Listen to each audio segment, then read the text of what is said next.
O Senhor, Ele vive, Ele reina, Ele é Deus e Senhor. Ele vive, Ele reina,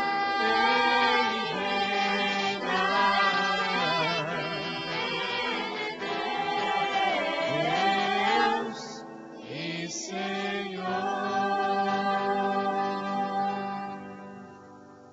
O Senhor esteja convosco.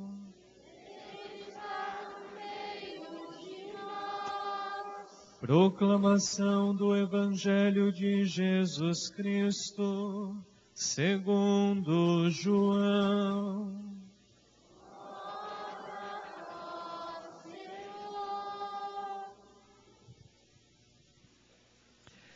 Naquele tempo, disse Jesus a seus discípulos: Não se perturbe o vosso coração. Tendes fé em Deus? Tende fé em mim também. Na casa de meu Pai há muitas moradas. Se assim não fosse, eu vos teria dito. Vou preparar um lugar para vós, e quando eu tiver ido preparar-vos um lugar, voltarei e vos levarei comigo, a fim de que onde eu estiver, estejais também vós. E para onde eu vou, vós conheceis o caminho. Tomé disse a Jesus: Senhor, nós não sabemos para onde vais. Como podemos conhecer o caminho? Jesus respondeu: Eu sou o caminho, a verdade e a vida. Ninguém vai ao Pai senão por mim. Se vós me conhecesseis, conheceríeis também o meu Pai. E desde agora o conheceis e o vistes. Disse Filipe: Senhor, mostra-nos o Pai, isso nos basta. Jesus respondeu: Há tanto tempo eu estou convosco e não me conheces, Filipe? Quem me viu, viu o Pai. Como é que tu dizes, mostra-nos o Pai? Não acreditas que eu estou no Pai e o Pai está em mim? As palavras que eu vos digo, não as digo por mim mesmo, mas é o Pai que, permanecendo em mim, realiza as suas obras. Acreditai-me, eu estou no Pai e o Pai está em mim. Acreditai ao menos por causa destas mesmas obras. Em verdade vos digo, quem acredita em mim fará as obras que eu faço e fará ainda maiores do que estas, pois eu vou para o Pai. Palavra da salvação.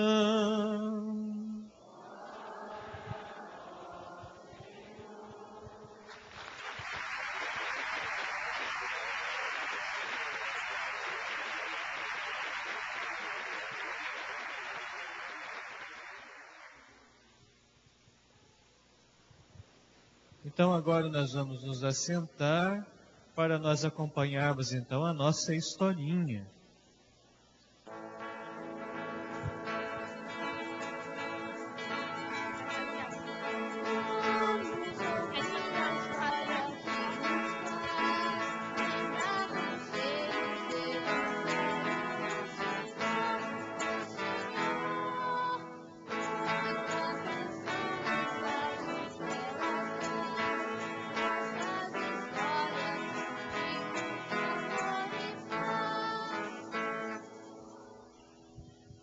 Muito bem, crianças. Como vocês viram o Evangelho fala do caminho, verdade e vida. Essa historinha que eu vou contar para vocês aconteceu com alguém. Lá na floresta também tinha uns animaizinhos que brincavam, que pulavam pela grama. Mas lá no céu tinha alguém que também brincava com a nuvem, pulava de nuvem em nuvem, estava todo contente, mas O nome dele é Gelinho. Sabe o que aconteceu com o Gelinho? Quando pulava de nuvem em nuvem, ele pensou que estava perto. De repente, deu um salto, a nuvem estava longe. E caiu por terra. Ai, socorro, estou caindo! Coitadinho do Gelinho. Todos os animais da floresta ficaram apavorados. Um gelinho caindo na terra. A dona Joaninha então disse: Nossa, que perigo! Se me acertasse, ficaria esmagado. A dona Ovelhinha então ficou apavorada. Olha só o macaco.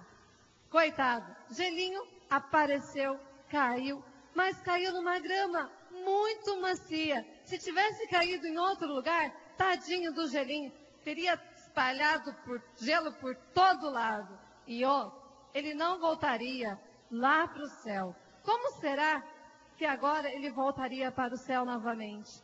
Foi então que os animais reunidos conversavam entre si. Como que iam levar o Gelinho para o céu? Gelinho teria que voltar, não teria? Ah, muito bem. Gelinho foi ficando triste. Muito triste. Não tinha ninguém. Joaninha voa tão baixinho. Macaco pula de galho em galho. A ovelha é comandada pelos outros. E agora? Eis então que lá do céu, bem lá do alto, apareceu a águia, voando alto, bem alto. E aparece a dona águia. E conversa com os animais. Que reunião especial é essa? Sou eu, o Gelinho. Ah, então foi você que passou que nem um foguete perto da minha asa. Bem que eu senti um ventinho gelado. Você pode me ajudar a levar para eu no céu? Eu não posso, eu não chego até as nuvens.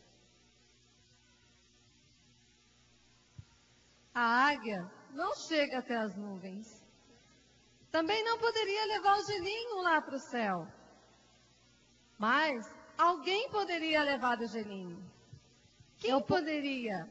Uma voz lá do céu falou: Eu posso ajudar. Mas se o sol se aproximar, vamos virar churrasco. E agora? Confie em mim. Tenho milhares de anos. É só colocar o gelinho em cima da pedra. E assim os animais fizeram. O sol pediu que colocasse ele numa pedra.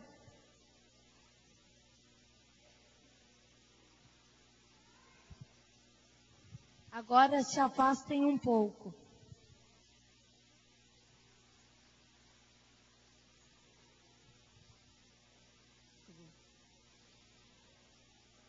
O sol, que enviou seu raio forte, bem forte, sobre o gelinho. O gelinho foi se derretendo, se derretendo, se derreteu, até que uma fumacinha foi subindo para o céu.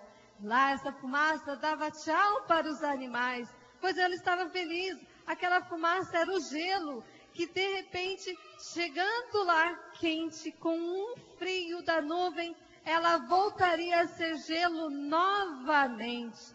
Todos os animais da floresta ficaram felizes, porque o sol pôde ajudar o gelinho a voltar à vida. E assim, foi através do sol que mostrou o caminho que o gelinho pudesse ir, mostrou a verdade com que os animais confiassem, também o gelinho confiasse, e mostrou a vida, dando a vida ao gelinho novamente. O gelinho viveu e continuou brincando sobre as nuvens novamente. E assim é a nossa história de hoje. O sol representa para nós Jesus. E nós, às vezes, somos esse gelinho dentro de casa. Nós poderemos e devemos nos esquentar cada vez que participamos da missa, porque é Jesus que está presente aqui. E Jesus nos mostra o caminho, a verdade e a vida.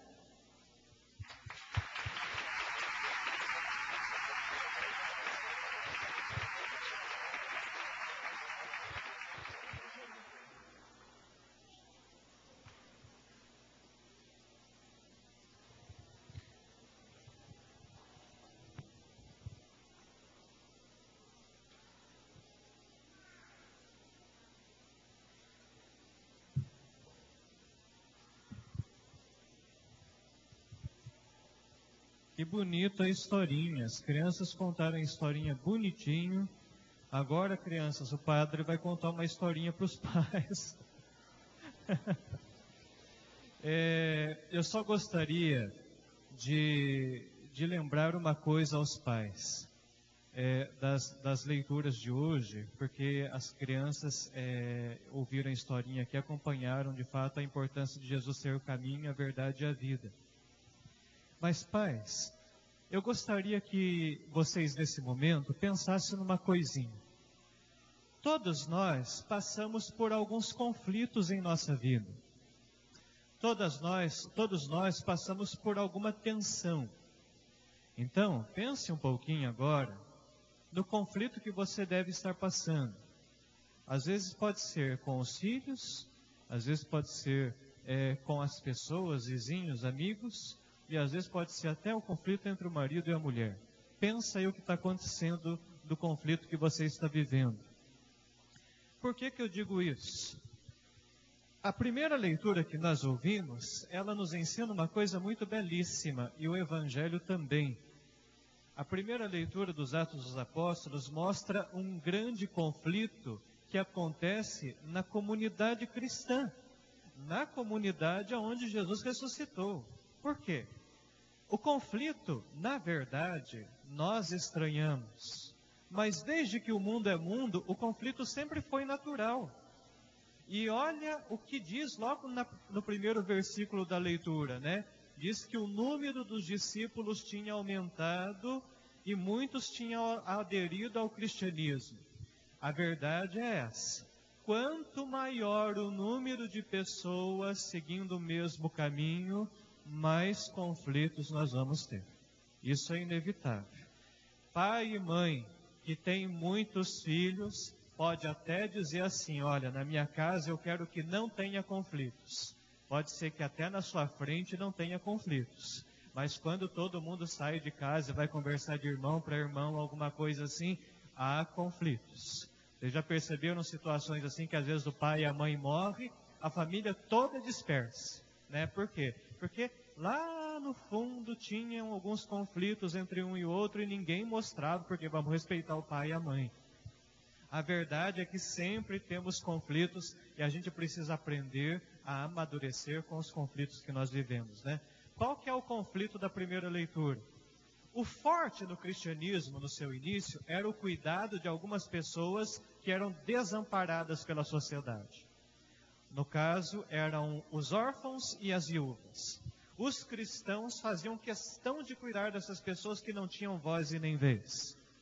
O que acontece na comunidade? As viúvas e os órfãos dos cristãos de língua grega sentiram que estavam sendo desamparados, discriminados no atendimento diário pelos fiéis de língua hebraica. Pronto, está feito o estrago. A comunidade, em vez de se unir para poder ajudar e cuidar dessas pessoas, um começou a julgar o outro. Mas nós cuidamos melhor do que eles não estão cuidando melhor das nossas viúvas, dos nossos órfãos. O que aconteceu? Um tumulto, um rebuliço todo, e aí uma situação muito delicada. Por quê? Comunidade cheia de conflitos. Aí os apóstolos pensaram o seguinte: o que nós vamos fazer? Ou a gente deixa de anunciar a palavra e vai só resolver conflito, e vamos só ficar sentando com um com o outro, conversando para resolver o conflito, ou a gente faz uma reunião e decide o que vamos fazer, porque o anúncio do Evangelho tem que continuar. A primeira conclusão que a gente chega é essa. O conflito, embora no Atos dos Apóstolos seja um motivo real, o cuidado para com os pobres, não pode tirar o centro da fé, a verdade da fé que é Jesus Cristo. Não pode. Nós temos os conflitos, mas por causa disso não é motivo de nós nos afastarmos de Jesus. Por causa disso não é motivo da gente se sentir sozinho. Não é motivo da gente dizer, tenho um conflito, minha vida está perdida, minha família está perdida, né? De jeito nenhum. A capacidade para dialogar, para oferecer propostas, é um dado que nós devemos ter. E aí, o que os apóstolos fizeram? Eles fizeram uma reunião e, para não abandonar a pregação da palavra de Deus, em detrimento do serviço, à mesa, os apóstolos decidiram escolher 7 homens de boa reputação, cheios do espírito de sabedoria, para cuidar dos órfãos e das viúvas. E aí eles continuaram a pregar a palavra de Deus. O conflito só torna maior na nossa casa, na nossa vida, quando a gente decide assim, não, eu vou começar a fazer dramas e eu vou começar ainda a colocar mais pimenta nos conflitos. Não. Acredita em Deus. O conflito também ajuda. Por quê? Quando um irmão entra em conflito com o outro, ele tem que aprender a amadurecer com o irmãozinho, ele tem que aprender a crescer diante do conflito, porque se você fica protegendo as crianças do conflito, quando eles crescerem e entrarem para a sociedade que só tem conflitos, eles vão ficar perdidinhos. Vão ficar completamente perdidos. Então, em certos aspectos, o conflito amadurece a cada um de nós. E para finalizar, o Evangelho também é muito bonito nesse sentido, né? Nós podemos passar por conflitos. Na verdade, nós passamos por esse mundo por inúmeras crises e crises grandes. Passamos por inúmeros questionamentos. Mas Jesus deixa muito claro no Evangelho uma coisa. Logo de cara, no primeiro versículo, ele diz assim: não se perturbe o vosso coração. E aí, ele diz para os seus discípulos, né, olha, vocês que aprenderam a ler as Escrituras do Antigo Testamento, confiaram tanto no Pai, creiam em mim agora, né? E a missão de Jesus é essa, voltar para o Pai e preparar lá no céu a nossa acolhida e preparar para nós uma morada. E depois, Ele voltará a nós para nos levar com Ele. Tem um versículo do Evangelho que é muito bonito, que Jesus deixa muito claro o seguinte: eu quero que vocês participem da minha casa, eu quero que vocês participem da minha vida. É fácil isso? Nem sempre é fácil para nós, né? Tomé, ele teve as suas inseguranças. Quando Jesus falou assim, olha, vocês estão comigo, então vocês já conhecem o caminho. Tomé foi o primeiro a levantar a mãozinha lá e falou assim, Senhor, nós não sabemos para onde vais? Como que nós sabemos o caminho? Jesus dá uma lição muito bonita para ele. Tomé, eu sou o caminho, eu sou a verdade e a vida. Acredita em mim. Faça o que eu faço. Siga os meus passos. Perdoe. Ame como eu fiz. Lave os pés das pessoas como eu fiz. Mas é fácil uma coisa dessa? Não é. Filipe, para ter mais segurança ainda, fala assim, Jesus, nós só queremos uma coisa. Se o Senhor quer de fato que a gente siga o seu caminho, que seja seguro o seu caminho, mostra-nos o Pai. Isso nos basta. E também Jesus dá uma lição muito bonita para Filipe, né? Fala assim, Filipe, há quanto tempo você está andando comigo e não conhece o Pai? Quem me vê, vê o Pai. Quem está unido a mim, está unido ao Pai. Como que você pede ainda para eu mostrar o Pai, se está evidente nas minhas ações que a graça de Deus está comigo? Então, é muito importante o seguinte, os conflitos, eles nos amadurecem. mas não é para a gente perder o sono. Não adianta. Se a gente ficasse noites e noites sem dormir, se isso resolvesse os conflitos na nossa existência, a gente poderia fazer assim, né? Estou com conflito, vou passar uma semana sem dormir e resolvo o conflito. Pelo contrário, a gente só se desgasta mais. Então vamos pedir que a graça de Deus nos dê essa clareza na nossa vida, que nós sempre vamos ter conflitos, sempre vamos ter coisas para resolver em família, entre os vizinhos e na nossa história. Mas isso não pode fazer a gente perder o centro da nossa existência, que é Jesus Cristo, e Ele é o nosso caminho. Vamos ficar em pé e vamos professar a nossa fé. Creio